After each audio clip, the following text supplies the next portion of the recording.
9 மணி ஆகுது. குடும்ப பொம்பளை தூங்குற லட்சணத்தை பாரு. அவங்க வீட்டில் இப்படியே சொல்லி தந்தாங்களா? கல்யாணம் ஆகி 6 மாதம் ஆகுது.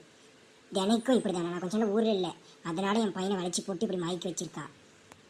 என்ன குடும்ப பொம்பளை இருப்பா? சீக்கிரமாக இருந்து சாப்பாடு செஞ்சு கொடுக்க வேணாவா? 10 மணிக்கு ஆஃபீஸ் போவார் என் மகன். இதெல்லாம் அவளுக்கு தெரியாதா? என்ன பண்ணுறா? வரட்டு இன்னைக்கு கட்சி வச்சுக்கிறேன் அவளுக்கு. அம்மா சாப்பிடல, ரெடியா? ஆபீஸ் கிளம்பணும். என்னடா எங்கிட்ட கேட்குறேன்? பண்ணாட்டி போய் கேளு. என்ன டைம் ஆகுது? புருஷன் வேலைக்கு போவான், ஒரு அக்கறை இல்லை. இன்னுமே சாப்பாடு செய்கிற இலை இல்லை. இதுதான் உங்கள் வீட்டில் வளர்த்த லட்சணமா? நான் இல்லாதனால எப்படி நீ சமாளிச்சேன்? வரட்டு அவளுக்கு. நான் அவங்களை எதுவுமே சொல்ல மாட்டேம்மா. அவங்க செஞ்சால் எடுத்துகிட்டு போவேன், இல்லைன்னா கடையில் சாப்பிட்டுப்பேன். சரி, நான் எனக்கு டைம் ஆச்சு, பேசுறதுக்கு நேரம் இல்லை, நான் போய் ரெடியாக வரேன். என்ன சொல்ற? கடையில் வாங்கி சாப்பிட்றியா? வரட்டு அவளுக்கு இன்னைக்கு என்ன நடக்க போகுதுன்னு தெரியல. ஆட்டம் ஆடுறா அவ. ஐயோ, என் மகன் இப்படிதான் பட்டினி போட்டு இருக்காளா? ஒல்லி ஆயிட்டேன் என் மகன். வரட்டு அவளுக்கு இன்னைக்கு. அப்பாடா. ஐயோ, பேய் மாதிரி குறுக்கள் நிற்கிது இந்த கிளவி. இவளுக்கு வேற வேலையே இல்லையோ? ஐயோ, என்ன கேட்க போறானே தெரியலையே. ஆமா வா மருமகளே, என்னட்டி உனக்கு இவ்வளோ நேரம் தூக்கம்?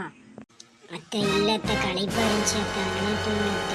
சாரி அத்தை, நான் போய் சாப்பாடு செய்கிறேன். போய் நீங்கள் சாப்பாடு செஞ்சிட்டீங்களா? இல்லை. எனக்கு நான் சாப்பாடு செஞ்சு கொடுக்கணுமா? அறிவில்லை உனக்கு? உங்கள் அம்மா இப்படி வளர்த்து வச்சுக்க லட்சணம். மூஞ்ச பாரு, ஆளை பாரு, வாயே இருக்காது. போய் சாப்பாடு செய்கிற வழியை பாரு, மூடு. என்னத்தை தேவலம் பேசுகிறவளை வச்சுக்காதீங்க, மரியாதையோடு பேசுங்க. அம்மா பற்றியில இழுக்க வச்சுக்கினா அவ்வளோதான், மரியாதையே இருக்காது உங்களுக்கு.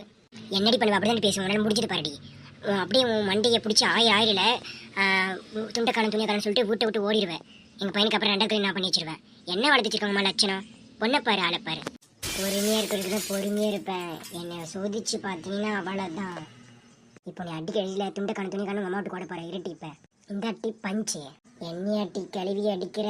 உன்னை போய் வதிரில் கீழே உள்ள போகிற.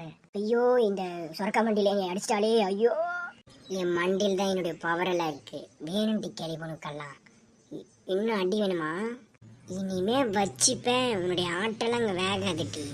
பொடி கிளவி உங்கள் அம்மா வீட்டுக்கு என்னையாடி சொல்கிற? அவளைத்தான். ஐயோ, அம்மா வலிக்குதே. அம்மா நீ பாரி வேணி அடிச்சிட்டா.